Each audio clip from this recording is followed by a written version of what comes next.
Selamat malam, selamat datang di diskusi foto ke-8 IFA.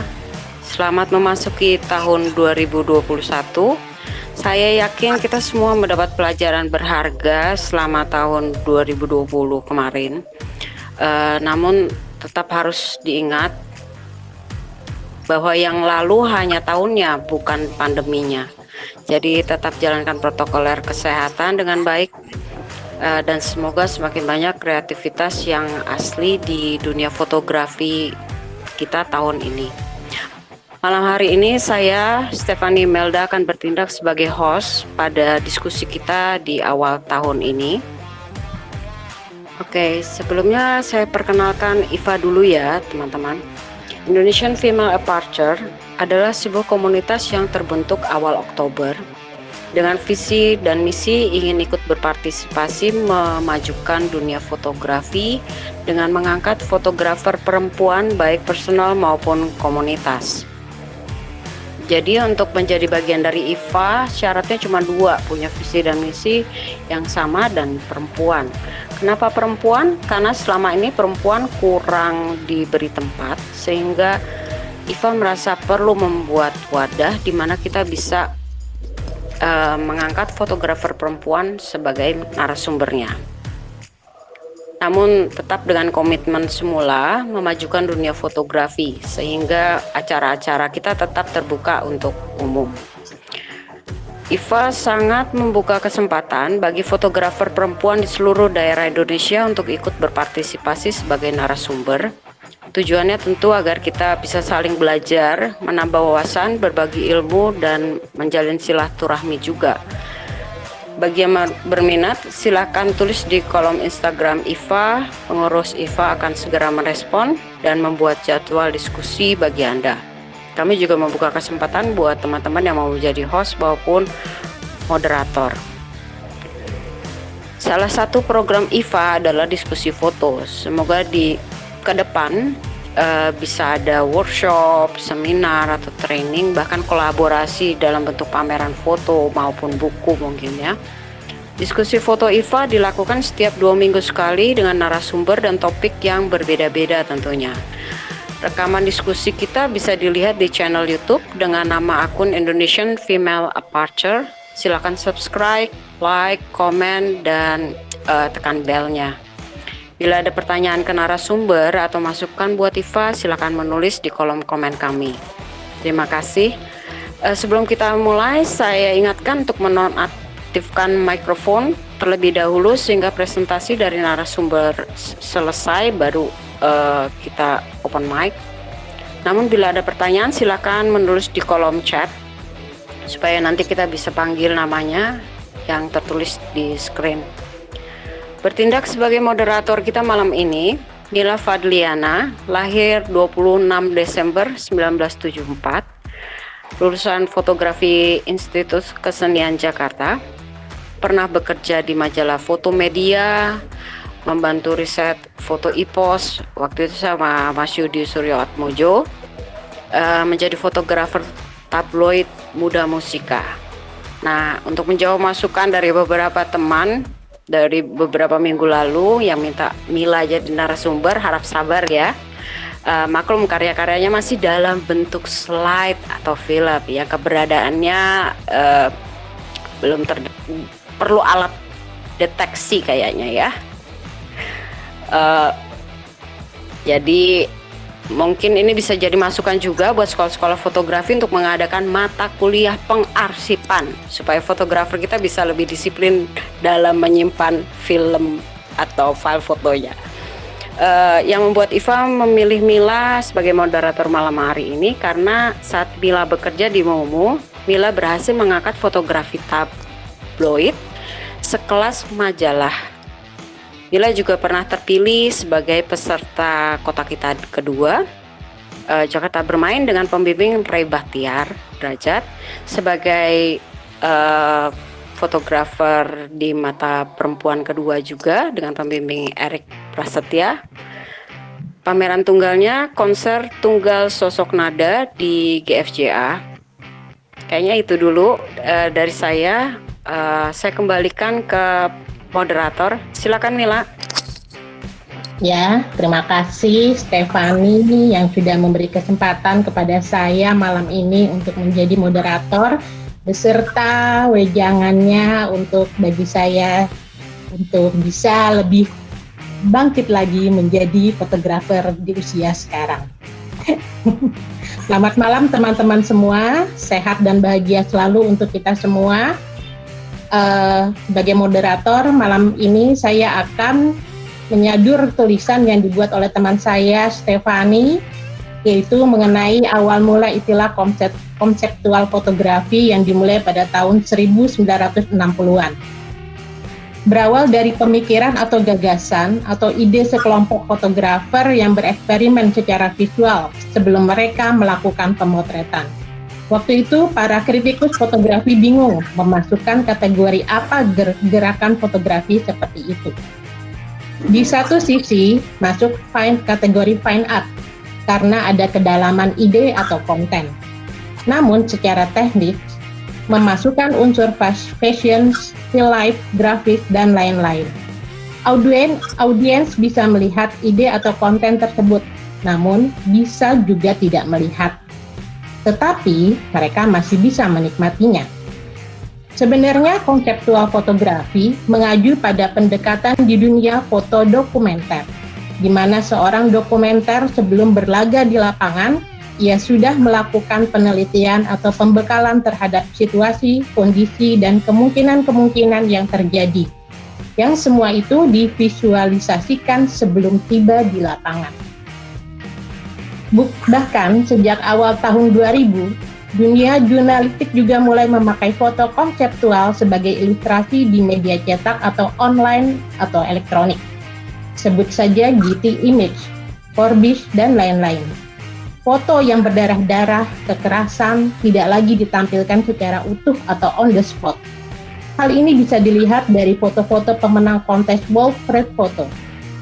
Namun bedanya dengan konseptual fotografi adalah detail dari penggarapan atau pembuatan sebuah karya foto, di mana dipikirkan matang-matang, sama seperti para fotografer komersial memotret produk iklan, di mana ada masukan dari klien, orang-orang kreatif, atau tim fotografer itu sendiri. Konseptual bisa disajikan secara utuh dengan permainan collage maupun manipulasi gambar lewat Photoshop. Sebut saja Cindy Sherman, Martha Rosler, Sophie Kell, Brooke Shedden, dan masih banyak lagi. Terkadang konseptual foto itu membingungkan, mengundang misteri, permainan imajinasi, dan keingintahuan. Itu sebabnya René Magritte menunjukkan apa yang kita sebenarnya ada di belakang dan dari apa yang kita lihat. Malam hari ini Iva menampilkan fotografer konseptual perempuan yang sangat energik, karena hingga saat ini kehadiran konsep fotografi masih menjadi perdebatan, sehingga menjadi hal yang menarik untuk kita didiskusikan bersama. Kita akan melihat permainan konsep dari seorang V. Danito yang kebetulan pernah mendalami seni di Lasalle College Singapura. V yang lahir pada 17 Juli 1979 ini mulai serius di dunia fotografi kira-kira 10 tahun yang lalu. Namun sudah mengikuti belasan pameran foto di dalam dan luar negeri, termasuk festival di Singapura, Taiwan, Swiss, Thailand, dan Indonesia lewat G-Press. Perempuan lulusan S2 Mesin Sipil UI ini juga sering didaulat sebagai pembicara seminar dan workshop foto, termasuk menjadi juri foto yang diadakan oleh lembaga pendidikan atau universitas, lembaga pemerintah maupun swasta. Sebelum kita ngobrol santai bersama V, saya ingatkan lagi jangan lupa bagi teman-teman untuk sesaat mematikan audionya terlebih dahulu. Untuk V, waktu dan tempat kami persilakan. Terima kasih Mbak Mila, terima kasih Mbak Stefani. Selamat malam teman-teman. Terima kasih kepada Iva yang sudah mengajak saya untuk bergabung, untuk berdiskusi, untuk berkenalan dengan teman-teman. Terima kasih juga atas kesediaan teman-teman yang bersedia untuk hadir, join ya. Tadi saya lihat-lihat Ada beberapa yang sudah saya kenal, ada beberapa yang belum salam kenal. Semoga nanti dari sini kita bisa berkelanjutan ya, bersilaturahmi lagi dalam fotografi maupun di luar fotografi. Yang jelas saya juga mau nanti ada diskusi yang bisa saling tektok, yang bisa saya mungkin juga bisa dapat ilmu juga dari teman-teman. Apa namanya, saya terus terang kurang update nih, maaf. Untuk sebelumnya saya belum mengikuti diskusi-diskusi IFA, tapi mudah-mudahan dengan ini kita bisa lebih saling menguatkan lah gitu kira-kira. Sudah bisa di-share ya Mbak? Ya. Oke, sudah. Oke. Jadi sesuai dengan judul atau tema yang diusulkan Mbak Fani, kita coba malam ini untuk bermain konsep. Tuh, nah sesuai judul yang nah biasa seperti halnya kalau kita mau bermain sesuatu, entah itu permainan basket atau permainan apapun juga ya, biasanya kita harus paham dulu nih apa sih yang mau kita mainkan. Kita coba dulu untuk mulai untuk memahami apa kata konsep itu sendiri. Nah, ini definisi yang saya ambil, yang saya comot-comot dari beberapa dictionary online ya. Nggak jauh-jauh kata-katanya di sekitar itu ada ide, ada pemikiran, ada prinsip atau ide, ada gagasan ya.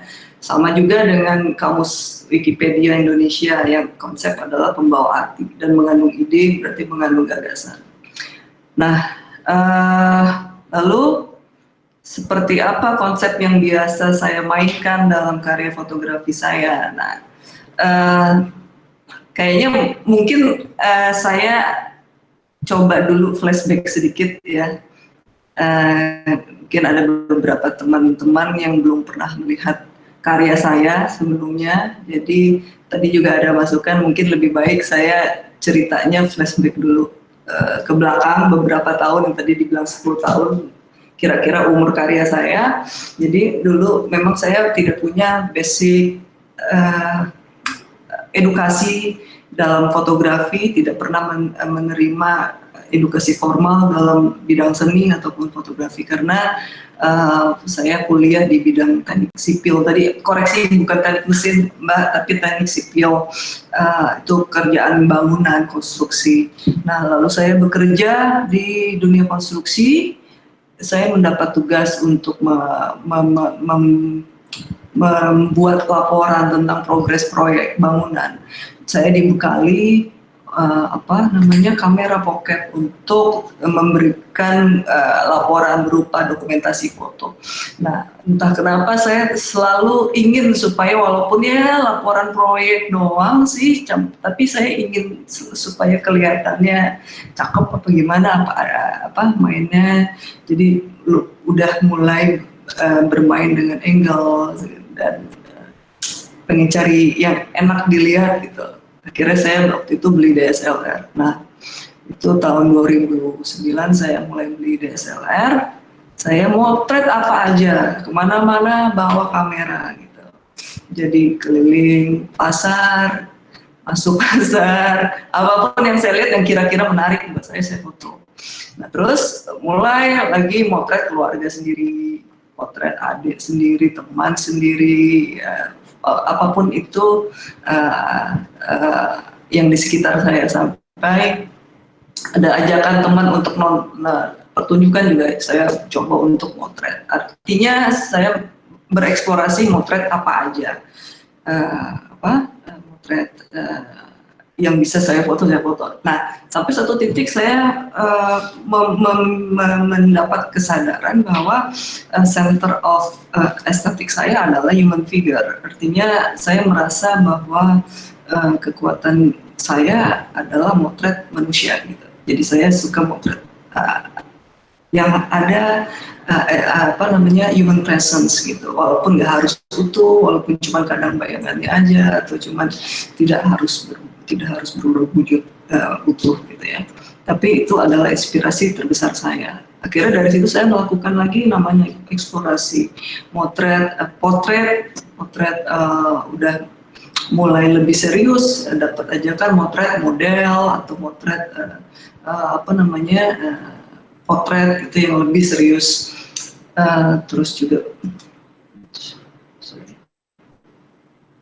sampai akhirnya saya mulai lagi dari situ, kok ternyata bukan cuman motret model cantik atau fashion yang glamor yang membuat saya merasa puas atau senang dalam menghasilkan karya bagus. Akhirnya saya bereksplorasi lagi untuk apa namanya mulai menyematkan story atau cerita atau makna ke dalam karya-karya foto saya. Jadi mulai eksplor di situ juga dalam berbagai foto, dalam berbagai karya saya mulai dari estetiknya atau dari kontennya melakukan eksplorasi. Akhirnya buat saya karya foto ataupun imaji atau picture itu adalah produk dari sebuah ide, dan ide itu adalah sarinya, adalah esensi dari karya foto, dari karya saya. Nah, jadi kalau dalam pertunjukan itu ide itu semacam spotlight dalam suatu pertunjukan ya, sesuatu yang di spotlightkan dalam karya, dalam pertunjukan dalam hal ini adalah karya foto. Nah, tapi saya rasa mungkin semua karya fotografi apapun genrenya pasti ada konsepnya di belakang itu, karena konsep yang tadi dijelaskan sama Mbak Mila juga, konsep itulah yang membuat kita bergerak untuk melakukan atau menggerakkan kita, mulai dari ngambil kamera sampai memencet shutter. Itu udah sudah ada sesuatu trigger di situ, itu berarti udah ada hal yang mendorong kita ke situ. Nah, tapi mungkin ada sesuatu yang membedakan antara saya dan yang dengan fotografer yang mungkin kebanyakan. Jadi saya membuat sesuatu yang sebenarnya tadinya hanya ada di kepala saya gitu. Nah, jadi yang terjadi kebanyakan adalah ide datang duluan dan lalu kegiatan fotografi dilaksanakan untuk mewujudkan ide tersebut. Dan itu biasanya ada sesuatu yang message yang ingin disampaikan, di-deliver. Nah, buat saya konsep itu sendiri itu adalah suatu bentuk packaging bagaimana suatu ide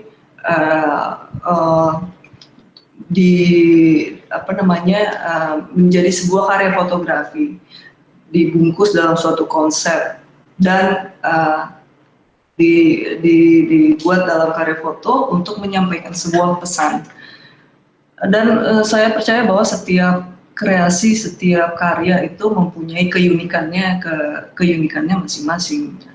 Lalu bagaimana pertanyaannya adalah bagaimana mentranslate atau menerjemahkan ide yang sangat abstrak tadi itu ke dalam karya foto. Nah, itu saya menyebutnya itu adalah suatu proses kreatif.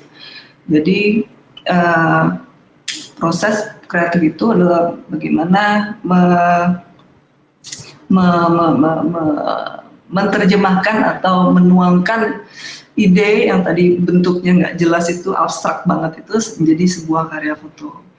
Dan kenapa saya menyebutnya proses kreatif? Karena saya membagi proses itu menjadi beberapa bagian dan setiap bagian mempunyai porsi atau kreativitasnya masing-masing. Nah, ini proses kreatif yang membuat suatu ide menjadi karya fotografi. Saya menyebutnya ada empat tahap di sini. Jadi dulu saya menyebutnya 3 tahap, tapi saya rasa ternyata ada 4. Walaupun yang fase keempat ini adalah fase opsional karena tidak semua karya melewati fase keempat. Tapi saya rasa semua karya melewati 3 fase ini. Fase tersebut adalah fase planning, fase shooting atau eksekusi, fase editing, dan yang terakhir yang opsional adalah fase printing. Karena tidak semua kita motret akhirnya dicetak, dan biasanya itu adalah tergantung kebutuhan kita. Biasanya untuk kebutuhan pameran atau kebutuhan buku ataupun apapun itu melewati proses itu. Tapi semua keempat proses ini mempunyai kadar kreativitasnya masing-masing. Dan saya rasa setiap orang juga mempunyai fokusnya sendiri-sendiri. Ada orang yang lebih senang untuk menghabiskan energinya di fase planning, ada yang lebih suka repot di fase eksekusi, ada juga yang lebih senang mencurahkan energinya di fase editing. Itu beda-beda, setiap orang tidak sama. Dan juga saya pun setiap karya juga tidak sama juga. Ada karya yang repot banget di fase planning karena harus riset banyak. Ada karya juga yang ternyata repotnya lebih repot di fase editing gitu ya, karena harus macam-macam gitu. Tapi ada karya juga yang sangat simpel, yang eksekusinya bahkan 5 menit selesai. Ada juga seperti itu. Nah, kalau saya pribadi, saya lebih banyak mencurahkan energi saya di fase pertama, yaitu fase planning. Kenapa? Karena menurut saya fase planning itu isinya ada mulai dari mencari ide, nge-breakdown ide, ada fase riset, ada contemplating, ada mengimajinasikan, sampai akhirnya berupa photoshoot planning atau storyboard. Jadi sebagian besar saya kalau bikin karya memang sampai ke storyboard, karena menurut saya walaupun terlihat rumit pada saat awal, pada saat planning, tapi ternyata sangat-sangat membantu pada fase eksekusi. Jadi semua sudah terdetail, sudah tersusun rapi, terstruktur, dan cepat. Jadi memudahkan kita sendiri pada saat fase eksekusi. Nah, kenapa fase ini mencurahkan energi saya yang paling besar? Karena menurut saya yang paling penting dari karya itu adalah ide. Ide itu kenapa penting? Nah, ini juga karena jadi sangat berkaitan dengan karya foto dari jenis foto yang biasa saya buat. Tadi sudah disebutkan konsep itu apa. Nah, intinya adalah ide. Kenapa dia sangat penting? Karena ide adalah sesuatu yang membedakan kita dari yang lainnya. Mungkin itu yang bisa terlihat, seseorang punya karya yang bisa dibedakan karena mungkin dari idenya saja udah beda gitu. Dari idenya dia memikirkan sesuatu yang tidak dipikirkan orang lain. Jadi kenapa ide itu penting buat saya karena itu. Dan saya percaya bahwa setiap orang itu udah punya keunikannya masing-masing, yang sebenarnya keunikannya itu bisa dijadikan modal kita untuk mencari ide-ide yang unik. Nah, tentu saja semua orang ingin agar karyanya bisa mempunyai keunikan, bisa berbeda dengan yang lainnya. Jadi berbeda itu tidak harus superior, tidak harus lebih baik ya, tapi bisa dicirikan, bisa menjadi sesuatu yang berbeda. Nah, lalu pertanyaan lagi, bagaimana kita bagaimana mendapatkan ide-ide yang unik-unik gitu, yang unik-unik tadi. Nah, ini pendekatan saya mempunyai dua approach untuk melihat itu. Jadi ide-ide itu bisa kita lihat dari dua sisi. Yang pertama dari inside ourselves. Jadi kalau misalnya outside itu sesuatu yang di luar diri kita. mungkin sebagian besar teman-teman fotografer kita lebih banyak yang bermain di sini.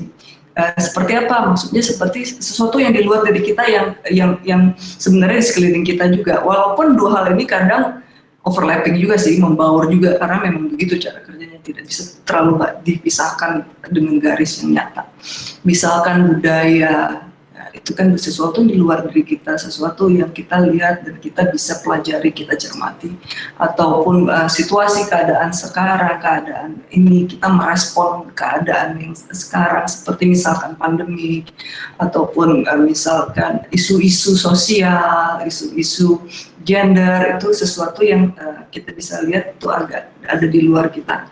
Nah, kalau saya juga mengerjakan itu, tapi ternyata banyak saya diinspirasi oleh sesuatu yang sebenarnya inside ourselves. Apa itu inside ourselves gitu? Jadi inside ourselves itu hal-hal yang sebenarnya juga nggak semuanya dari dalam sih, maksudnya, tapi itu lebih ke hal-hal yang sangat personal atau subjektif.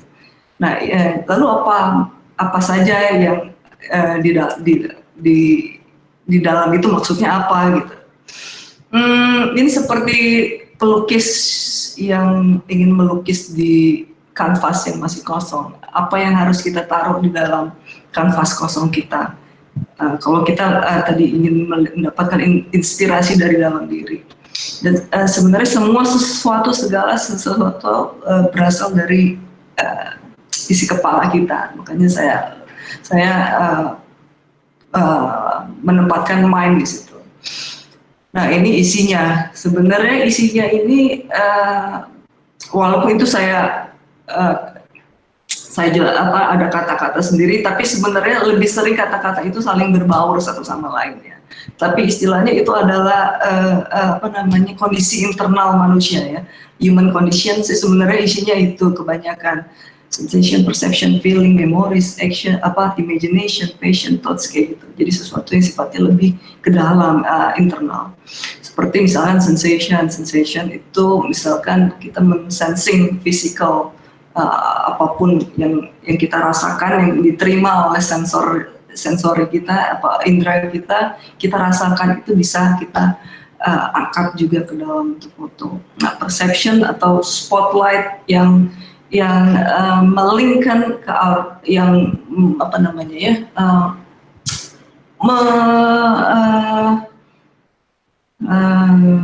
atensi kita tercurah ke situ. Nah, dalam hal ini adalah sesuatu, misalkan sesuatu yang sedang kita gemari atau kita pelajari. Nah, dalam hal ini misalkan saya lagi suka belajar tentang neuroscience atau brain science. Nah, ini banyak hal tentang ini yang bisa saya persepsikan atau bisa saya pikirkan sehingga bisa saya angkat ke dalam karya foto. Ini sama juga perception, jadi our link to our attention. Juga ini saya sangat suka dengan film, jadi banyak karya saya yang dipengaruhi oleh film. Atau feelings adalah kondisi emosional kita, apapun itu bisa juga diangkat. Jadi kadang nggak harus feeling kita juga sih, kadang feeling teman kita atau feeling siapapun yang sebenarnya apapun itu bisa juga kita jadikan semacam inspirasi untuk berkarya. Thoughts atau pemikiran kita akan sesuatu, respon kita akan sesuatu terhadap hal-hal yang apapun sih bisa. Ke saya memang suka hal yang sifatnya psikologi, jadi itu juga bisa dijadikan bahan untuk membuat karya seperti ini. Pemikiran akan sesuatu hal, ini juga sama thoughts. Ini bisa dipakai atau digunakan pada saat kita ada tugas atau misalkan ada harus untuk berpameran atau harus apa, kita tinggal ada sesuatu yang harus kita respon, kita bisa pikirkan di situ. Nah, ini imajinasi juga sama. Imajinasi juga sebenarnya ya pemikiran kita juga, cuma kita bayangkan sesuatu yang sifatnya ngarang-ngarang lah gitu. Ini kan kayak dreams, kayak mimpi gitu. Ini saya membayangkan atau mengimajinasikan tentang anak kembar. Ini juga seperti itu. Ini berbaur juga dengan culture. Nah, passion juga sangat bisa menjadikan inspirasi buat kita, karena passion adalah sesuatu yang selalu membuat kita curious, gitu ya. Selalu membuat kita ingin tahu, selalu membuat kita ingin belajar. Saya sangat suka dengan sesuatu yang berbau sains. Saya suka belajar tentang hal-hal yang mengasihkan sih buat saya. Nah, itu juga bisa menggerakkan atau men-trigger saya untuk bikin karya. Ini juga memori, ya, bagian-bagian sebenarnya juga termasuk imajinasi juga, tapi ada juga part of memory di situ, karena saya bikin ini karena saya memang suka matematika, misalnya. Itu kan bagian dari memori. Atau saya bikin ini juga karena dulu saya masa kecil saya atlet bulu tangkis, jadi ada sesuatu memori yang saling beroverlapping juga di situ. Nah, ada juga kalanya saya nggak harus banyak planning, ada kalanya saya harus merespon secara spontan pada saat saya harus ke tempat yang tidak pernah saya kunjungi sebelumnya. Itu juga melatih spontanitas kita, di mana kita harus memaknai sesuatu, bikin konsep, bikin karya di sesuatu yang kita belum pernah. Nah, ini juga respon cepat waktu itu, kebetulan ada garis itu. Nah, kebetulan kadang ada teman, kalau nggak ada teman kadang saya jadi di depan lensa juga, gitu. Merespon apa yang ada di depan mata, sama seperti itu, merespon juga. Nah, jadi kira-kira itulah konsep yang saya bilang, konsep yang sering saya mainkan dalam karya fotografi saya. Tadi isinya itu yang tadi saya satu-satu coba terangkan. Nah, sebenarnya hal ini kan yang tadi saya katakan sifatnya lebih internal, lebih ke insight diri kita, gitu ya. Yang sebenarnya yang dibutuhkan adalah self awareness. Kadang ada orang yang dengan mudahnya memunculkan sesuatu, misalkan dari memorinya atau ke-trigger dikit bisa muncul, gitu. Nah, tapi itu sebenarnya adalah self awareness, bagaimana kita mengangkat sesuatu yang tadinya mungkin bukan apa-apa tapi menjadi sesuatu yang bisa kita ceritakan. Itu jadi buat saya itu adalah bentuk kreativitas. Jadi bagaimana kita mengkolek ya sesuatu, dan akhirnya kita gunakan atau kita gabungkan dengan personal touch. Nah, sebenarnya walaupun itu sifatnya berasal dari dalam, internal, yang tadi diagram Venn itu, tapi sebenarnya tidak ada sesuatu yang benar-benar baru, tidak ada sesuatu yang benar-benar dari kita sendiri yang menciptakan tiba-tiba ada, tidak ada seperti itu, karena semuanya ternyata dibuat oleh sesuatu yang sudah pernah ada sebelumnya. Jadi ide itu walaupun kita mengklaim karya kita karya yang sangat orisinil gitu, tapi sebenarnya ya juga, karena semua ide itu ternyata ada asal usulnya. Nah, asal usulnya dari mana ya? Dari pengalaman yang kita alami sebelumnya, dari knowledge yang kita pelajari, dari apapun yang kita terima oleh indera kita, sensori kita, itu semua itu bergabung dan diabsorb ke dalam sistem kognitif kita, dan akhirnya berbaur ya, dan akhirnya jadi sesuatu yang bisa katakan sesuatu yang baru, karena kita membuat itu sudah melewati proses kita sendiri. Itulah ternyata yang terjadi dalam proses kreativitas tadi gitu. Jadi proses mencipta itu ternyata isinya yaitu bending, breaking, and blending. Jadi nge-bending sesuatu membuat variasi dari sesuatu yang udah pernah ada, atau memecahkan lalu mengambil atau mengurangkan atau menggabungkan sesuatu yang antara sesuatu dengan sesuatu hal dengan hal yang lain sehingga menjadi sesuatu yang baru.